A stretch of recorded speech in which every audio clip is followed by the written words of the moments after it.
Okay, so we're talking about establishing the value of your time, and there's kind of two different veins in this discussion.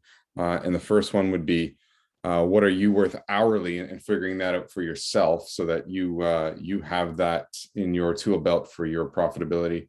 And then also establishing that with clients and managing their expectations, because ultimately what you're trying to do here is protect your profitability. So we're going to talk about, the questions of what are you worth hourly? What is your billing equation for profitability? What challenges do we all face as entrepreneurs to the value of our time? And what measures can you take to protect that profitability? And, while I'm putting this together, I'm imagining each one of you in your businesses, and it still applies no matter which way we slice it. So great breadth across the application here. So the first question is, and the reason why this is the first question is because it comes right down to the root of the title of the presentation is, what are you worth hourly? But it may actually be, in retrospect, the second question when we get through it, but we'll start here. So, Damon? Yeah. Damon, I don't think you got the slide deck working properly. We're just seeing the overview. Okay. How do I unpause? I'm going to stop and I'm going to reshare. That's what you want to see, right? There you go. Okay. So can I go back up one? Yeah. So we were going to talk about what are you worth hourly? What is your billing equation for profitability? What challenges do we face as entrepreneurs to the value of our time? And what can you do to protect that profitability? The slides are so pretty, I have to make sure you see them all. So what are you worth hourly? What are your competitors charging? One thing you can do is do a little bit of research, and I think in every one of our businesses, there is a standard range. It might be very specific in a case like maybe in Grant's case where it's a percentage base and it's an industry standard. It may fluctuate greatly depending on your industry. And in that range, where do you land in terms of, are you on the high end or are you on the low end? Do you have extra value or credentials or credibility that gives you permission to charge more? Are you entering this market so you need to be much more competitive and on the lower end? It's things like that you need to think about. But what's really interesting in this analysis, and I'm going to put this to the group, is do you bill hourly or project-based? Does anybody here bill hourly, formally hourly? Both. Both and both. Joanne, what about you? More project? Can you hear me? Sorry about that. Yeah, I just bill hourly actually. Oh, you do? Probably. Yeah, just hourly. Yeah. Okay.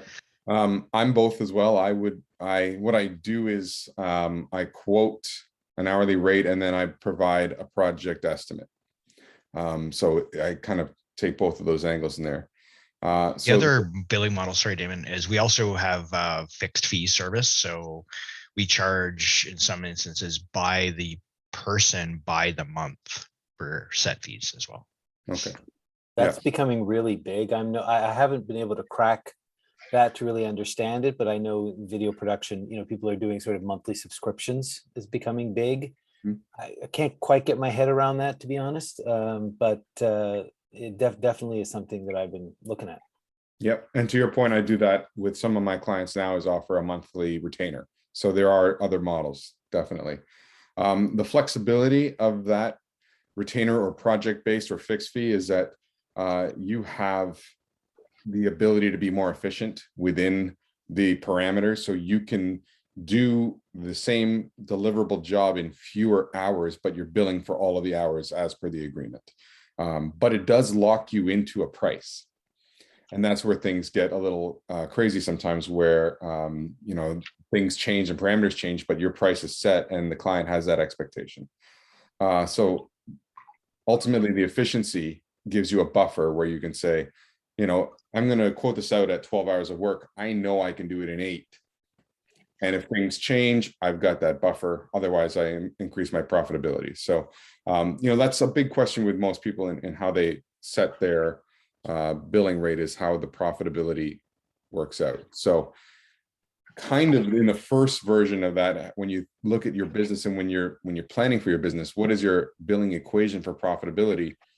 knowing what you can reasonably charge as an hourly rate, how many hours do you need to bill for each week to generate the top line revenue to meet your business profitability targets? So like, as an example, let's say you need $200,000 top line revenue to offset all your operating costs and your salaries and still have profit to grow as a business. Round number of 200,000, break that into 50 weeks, you're looking at 4,000 a week, right? So how do you invoice 4,000 a week over 40 hours of billable time? You're into $100 an hour billable rate. But who wants to work 40 hours a week? So you might say reasonably, I need to be in the 20 hours of billable time per week. So now my rate is $200 an hour. And those, very basic equations are how you figure out where you need to land in your value. Can you provide enough value to the client to be able to charge that amount?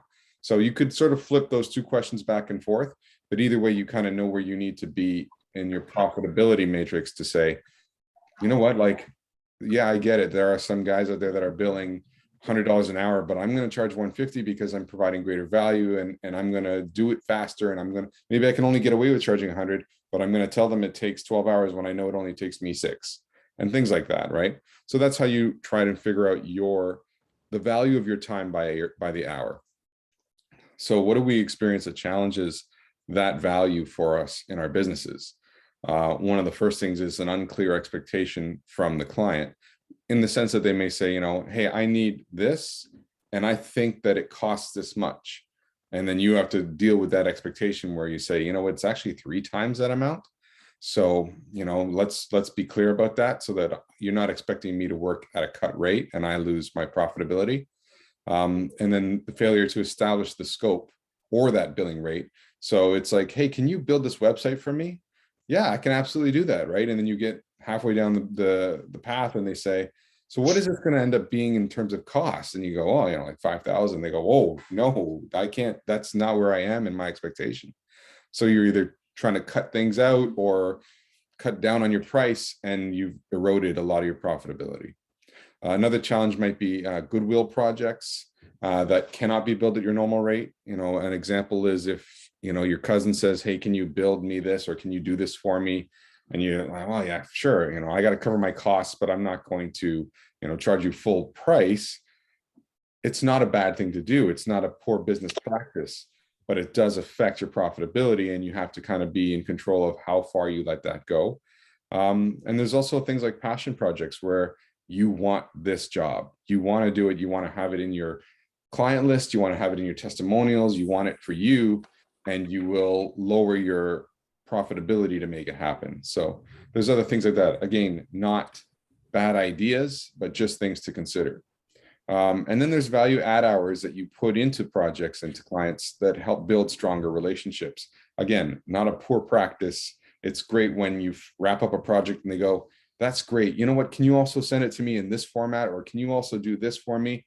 And it's a little bonus piece. And you go, yeah, sure, I'd love to. And you want to leave the project off on a great note, even though it's going to be a couple more hours of your time.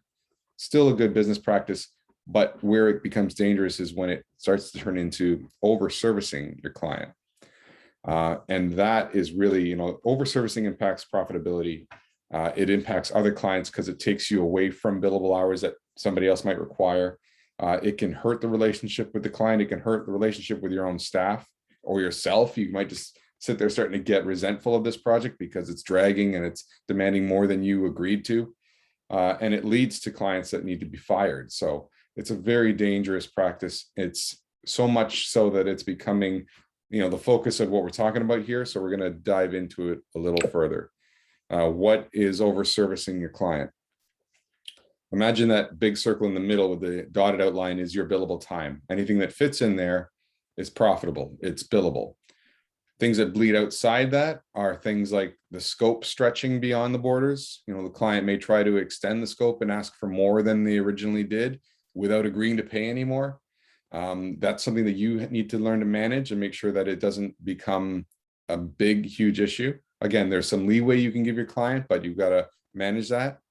The one we mentioned right off the top is those unclear needs. That's the biggest killer of profitability, is when somebody says, hey, Grant, I'm looking for a house and here are my parameters. And Grant spends days and finds 4 properties and shows all 4 to the client.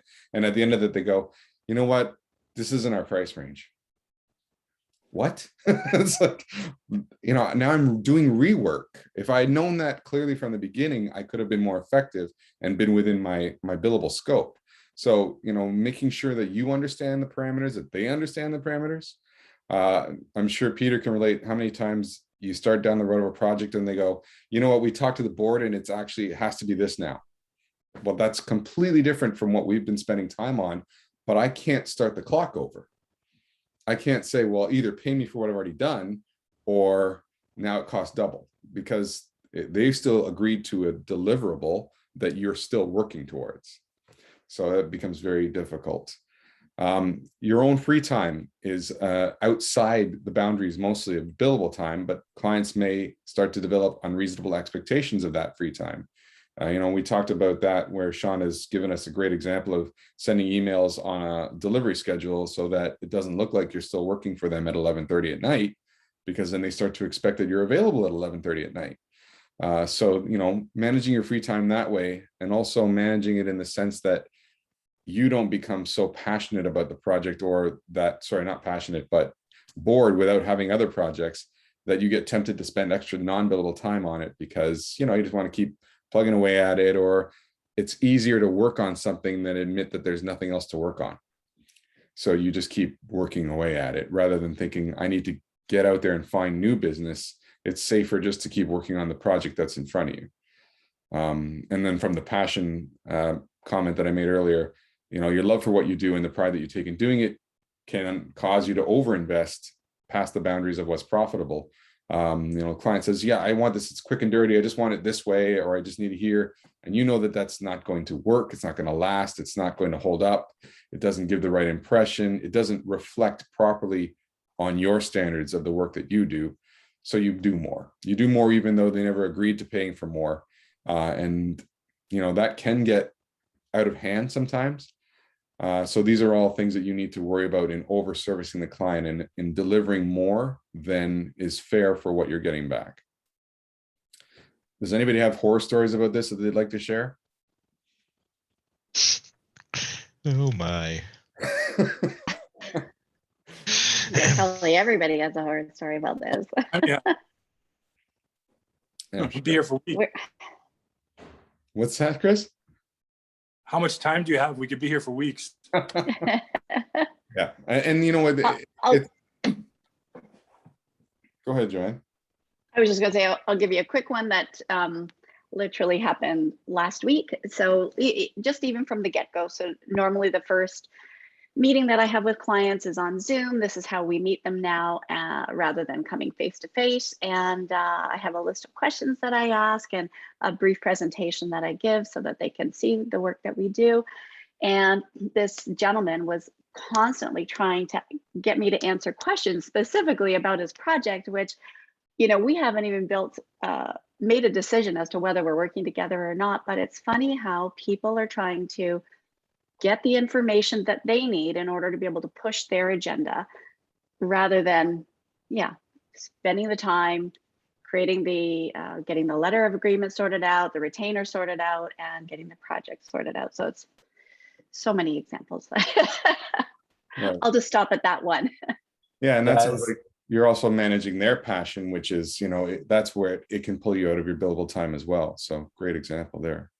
Yeah, I think for myself, it often falls into giving the client, what I think they need versus what they're sort of asking for or what they want. Because, I definitely fall into the sort of the passion, where I'm looking at a project and I realize it needs more, and I don't feel comfortable, kind of just, if you go and shoot something and it didn't work out or it's their fault, I feel like if I just said, well, I guess that's it then, it's going to be hard feelings.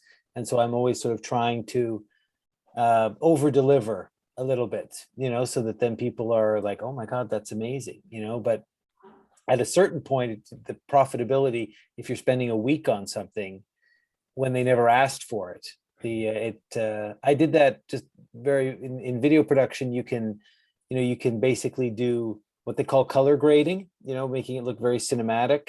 And I used to do that for every client. I used to spend a lot of time in the final edit. But then I realized no client ever asked me for it, and no client ever cared or ever commented about it at the end. So I Done is better stopped. than perfect. Yeah, and I stopped doing it, and not a single person ever said, "Ooh, it's too bad that doesn't look more like the Matrix." So it never happened. So saved me quite a few hours in projects. Which adds to your profitability in a huge way, I'm sure. Right. I know what I'm asking for in our training videos now. I never do that with you, Brett, just so you The know. That Matrix. never is the I always 110% for you just to I think it's a necessary evil in our entrepreneurial worlds, because we do get flexibility out of working for ourselves, which does then, like, if I worked, and I used to work in an office where there was time tracking, I couldn't waste time, I couldn't overspend time. I had to be accountable for every hour because it was getting billed back to the client and was offsetting my cost. But in our worlds, we have more flexibility and freedom to spend the time the way we want to, which makes it more difficult to manage profitably. So, and the same point as entrepreneurs, we're all dreamers, and we get this grandiose idea of what we're going to deliver and how great it's going to be, and we don't like to cut corners on those dreams either. So, Not at all. I want to mess things up, but I think that there might be another category in there too that I don't want to speak for Grant, but we would probably be the only ones in this group that do a lot of work sometimes for nothing. I've done big plans for people and then have them ghost me, give them an $1,800 NAVA plan, and then they ghost me on that stuff. Sorry, Yet Tim. other times, somebody just comes in as a referral with a pension transfer, and you do very little work for a great deal of compensation on that. I would hesitate to think that Grant might fall into the same category. So if a bunch of houses do a whole bunch of work, and then they either decide not to do it or go somewhere else. Whereas other times he puts up a Facebook picture of porn stash and 5 people want to sell their houses. I do it every day. We quote, people ask for quotes for commercial insurance, and we have to put a big presentation together for all the insurance companies. And then it's like, it's okay. Yeah, you would do the same thing. They're not interested, or they're just trying to compare what they have, and like, just tell me you're wasting my time. So It's all part of the eventually. I'm trying to be more selective with the quotes coming in too. I'm just saying, do you have any other quotes? And if you have reached out to the brokers, then I'm just gonna not waste too much time on it. It's not worth it. The goodwill element, that I know that there's people on this call that I do stuff for without charging, and I know that there's people on this call that do stuff for me without charging. So it's part of the community of, okay, I'm going to do my best for everybody. Sooner or later, somebody's going to reciprocate, send me something different, and it kind of all comes out in the wash. Right. You can't swing for definite sales every time, but you also don't want to waste your time spinning wheels with somebody that has no prospect of being a client. and I guess what I'm going to do to clarify on that, Tim, I agree with you 100% that there is non-billable time that you spend in prospecting and in proposals and building those things, but it was never billable time, right? It wasn't, you were never going to charge the client for the amount of time that you put into building the proposal. It's part of your business development. So there, you can't be taken advantage of in the business development sphere either. So it's applicable to what we're talking about here. But we're sort of focusing on when the clock starts running with the client. Okay. So that's, I think you're bang on, and that I'm in the same boat. I will put together proposals and scope out work and never see the client again. Right. We're in a unique situation because what we've started to do is to charge for these assessments. So we can come in and go, hey, your systems look like a fantastic, here's some areas to improve. Here's the plan. And oh, by the way, that's $5,000. And if we do the work, great, we'll rebate you back to $5,000. If you don't do the work, here, give this to your IT guy, and they can go implement it. That way we get our time covered. We actually found by doing that, we actually got more qualified leads through that process because they knew they were going to have to pay, and they weren't going to get the recommendations and a quote for free. So our time went way up in that process. I wish some of you guys might be able to do that, but I don't think everybody can get away with it. Well, I was going to say, Sean, you're in a good situation, because I can't charge No, you for can't. a quote because there's, 1,000 brokers out there who will do it for free. So if we all charge the premium to say, give me $100 for my quote, for a quote, and then if you buy it, we'll give it back to you. That'd be perfect. I think it's a great solution you've got there. I'd actually like to see Joanne try that. And I'd be curious to see what your clientele is. If you were to say, I'm going to charge you for this, but I think you kind of do though, don't you? Don't you charge for pre-sessions or something? Maybe not, but I'm just thinking, I'm wondering if, Or which sessions, Sean? Sorry. well, I'm just Like- wondering if the pre-consultation and the design Mhm. presentation, if you said to somebody, for me to give you a quote, it's $5,000. I wonder if you would get a different level of clientele. Because I know when we put our prices up, we got a very different customer than when we started 20 years ago, and we were like $20 an hour. When we went to Right. $250 an hour, we get a different level, but that might be a different conversation. Anyway, I'll Yeah, stop no, there. I know. I would love to talk to you more about that actually, because you're right. Sometimes the higher the fees, that's the client that you're looking for in the end, anyways. And even this morning, like I just did, client that came to me literally about a year ago, and they're still trying to sort things out. But he said, yeah, I think what I'm going to do is I might just, paint my cabinets and change my countertop, but I'm looking for somebody to give me a quote on that. And you know what? I took the bait. How dumb am I? So literally I said, send me all your stuff. I'm going to get you a quote. Cause I'm thinking I'm probably not getting this job. So I will give you that quote, because then I might get the job. But you're right, that's not the kind of client I want. So it's funny, like I've not done that stuff for a long time, but yeah, it's not the client I want. But- So It's what I taken would- me, sorry, go ahead. Sorry, what I would do in that situation for me is I offer a free consultation to anybody. And that's where I establish where my business development line stops. So I say, yeah, I will sit down and talk to anyone, half hour, free consultation. Let me understand what it is you're after, how I can help you, and sort of demonstrate some value in what I can give you in insights right up front. Then when they see the proposal, the first stage of the proposal for me is discovery. And I reclaim that time back by saying, you know what, I'm going to do a little research, or I'm going to check it, but I'm actually billing for the consultation that we've already had, because that was my discovery phase. Gotcha. It's interesting because I've already spent probably about 2.5 hours on this client already, who's not a client yet, based on scope of work that I've done, house visit that I've done. And I've only done it because they are kids of good clients of mine. Normally I wouldn't do that, but it's funny. So you do give away in order to get, but you try and minimize that. So Yeah, I mean, and clients like that who I think there's a benefit to that referral based marketing, and givers, hate to use that BNI term, but givers gain in some aspect. But it's the cold calls of, who are you? I just want a quote. I'm going to shop. Oh, well, Piero can only give me $25 less than my car insurance, but this guy's going to do it for 500. So screw you, Piero. I'm going somewhere else. Like, those door knockers are brutal to deal with, but I guess we deal with them. Yeah. Peter, you got a comment? yeah, no, and I'm similar to you, Damon. I mean, if someone has a consultation, those are always free, whether it's in person or on the phone. Definitely over the years, I have changed to, if somebody calls and asks because you get a lot of calls, people ask for a quote and don't want to discuss the project in any detail, or they just fire you off an email. I never do that anymore. It's always an in-person phone call with detail. I'm also getting to the point where I ask for their budget range. And if people are unwilling to tell me at least what the range is, I don't do a quote for them, because then they're just shopping around and I'll never hear back from them. But interestingly enough, to Sean's point, I just had 2 emails, crazy, in the same week, where they said, we're looking to set up to shoot some videos in our office, and we'd like you to come in and assess everything and let us know, see the cameras that we have, make some recommendations on lighting, sound, and come in.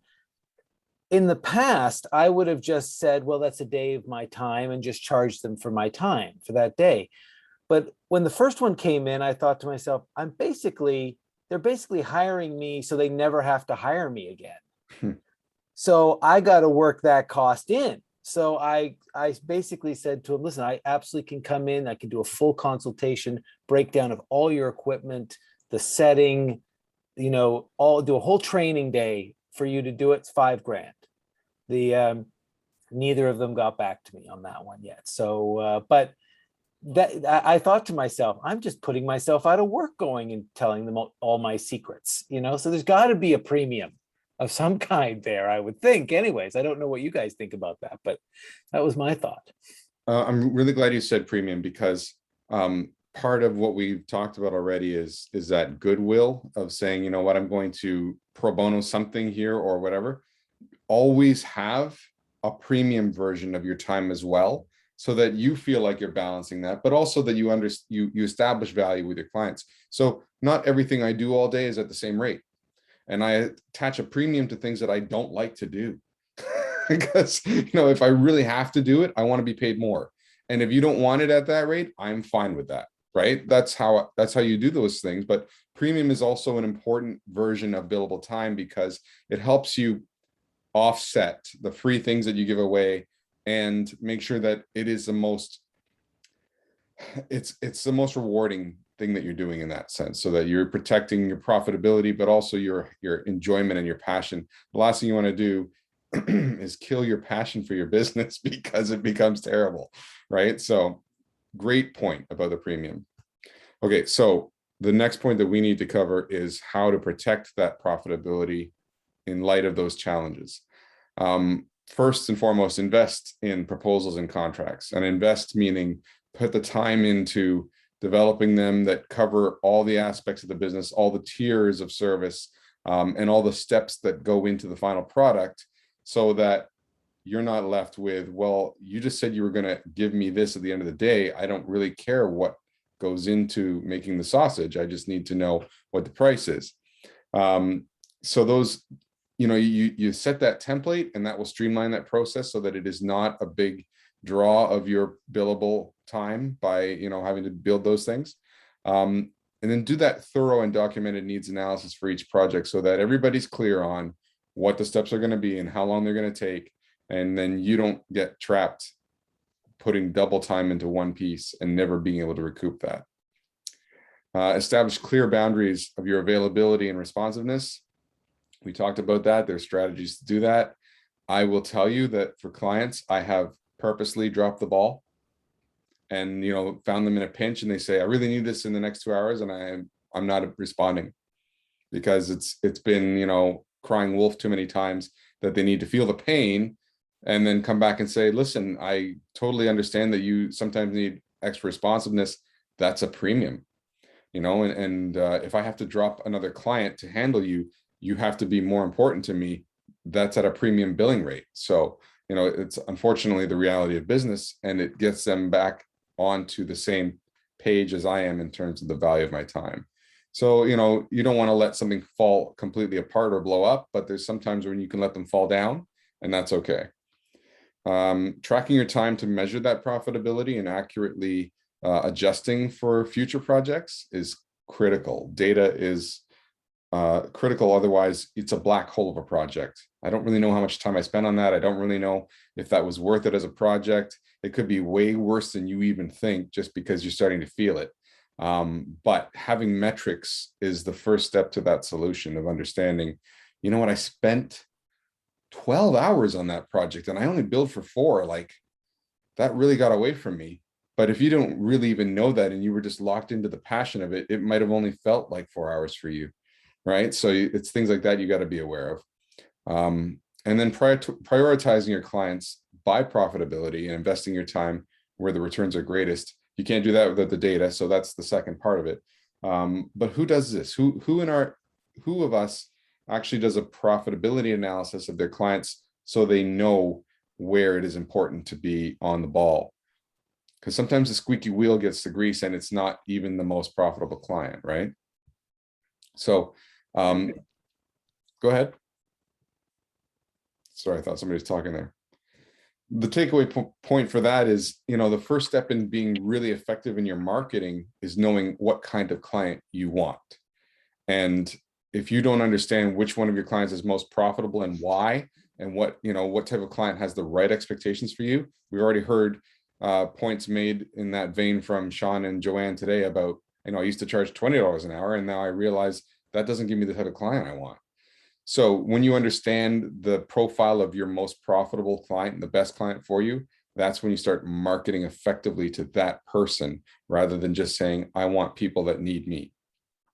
So that's how you effectively establish the value of your time and recognize where it needs to be protected, so that you're feeling great about your business. It's working out for you. And I'm sure there are tons of fledgling businesses that don't get past the first year because they're not doing this, and they're running in circles, and they're servicing anybody who will even look at them, and over servicing them, and then not making enough money out of that to sustain the business over time.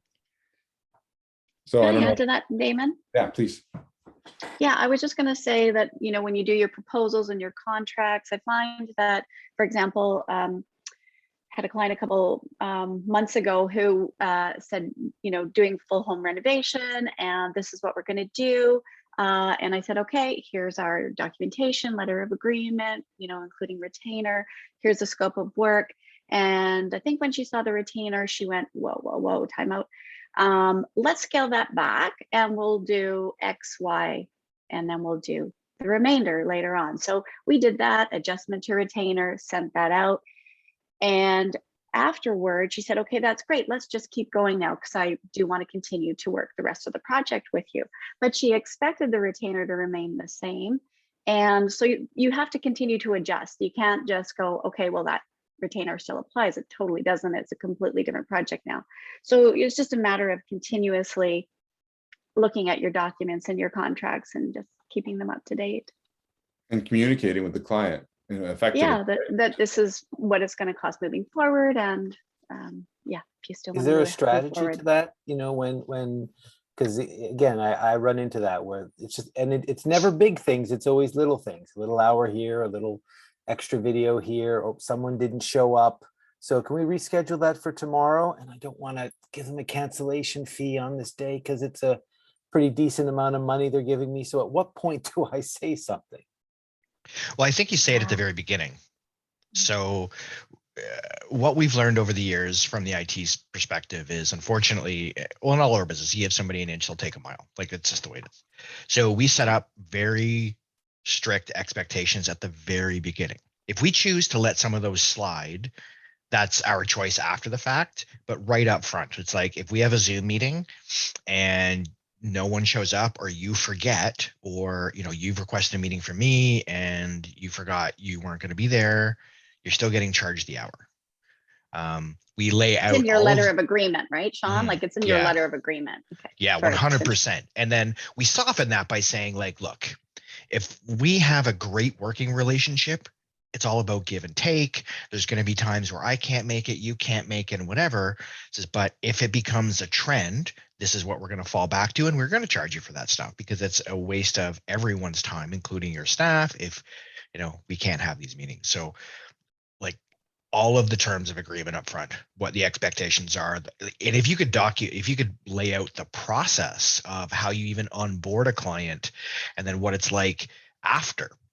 Like, for us, we have a huge startup cost of learning systems, getting passwords, knowing people, training on their stuff that we don't know. Like, it costs a ridiculous amount of money when you put dollars to it for us to onboard the client and actually get knowledge. And we're probably 4 months in to a client before most of our techs can actually respond quickly enough that our profitability starts to turn around. Anyway, so expectations all up front, everything. Any client that has ever fucked you over or done something to you, put it in the contract up front. Like, make a list of those things, right? Make a list of those things and what the outcome you want to have, and put that in your contract up front.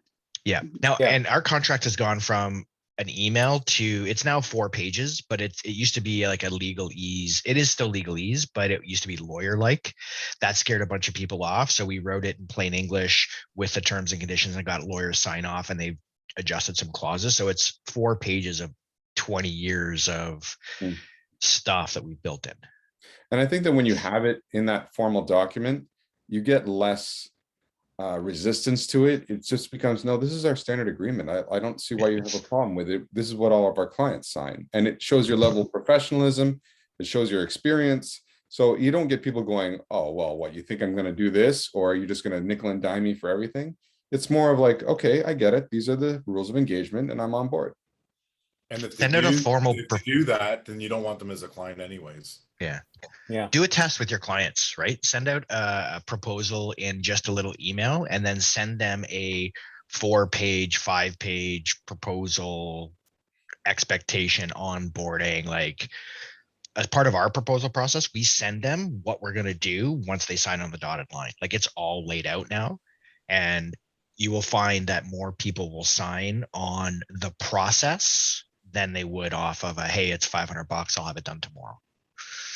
It's fascinating. No, it's good advice. That's good advice. I think I definitely go back and forth between it being just sort of a simple agreement, with new clients, if it's a brand new project. If it's an ongoing client, they don't get that from me because we have a working relationship. But yeah, I think, and I've done it where I've had it very legal easy, and then they had to get their lawyers involved, and then it was a whole thing. And this idea of just kind of keeping it simple, but making it clear, very clear at the beginning, so at least I can refer back to it. Because understand, nobody's going to read it. Yeah, Like, realistically, they're not going to read it, but you still have a, hey, by the way, I just want to point out that. And when a situation comes up, go, hey, I just want you to refer back to, we've covered that here. Letting it slide, doing something for the clients, what we found, doing something nice for them and not telling you did them doesn't help you, right? You have to tell them what you've done for them at all times. Like, if you went to bat, like if Joanne went to bat for a customer and said, I got you a 70% discount on the tile versus just passing it through, very different expectations are set, right? It's like, I did this for you, right? You're adding that value without spending it, doing what you normally do. Mhm. Fantastic. Great discussion. Anybody want to put a pin in it? But I'm glad we didn't have too many horror stories. I know we all have our fair share, but it was more of a positive discussion than a bitch session. So thanks to everybody for participating. I will stop recording now that I have just sworn.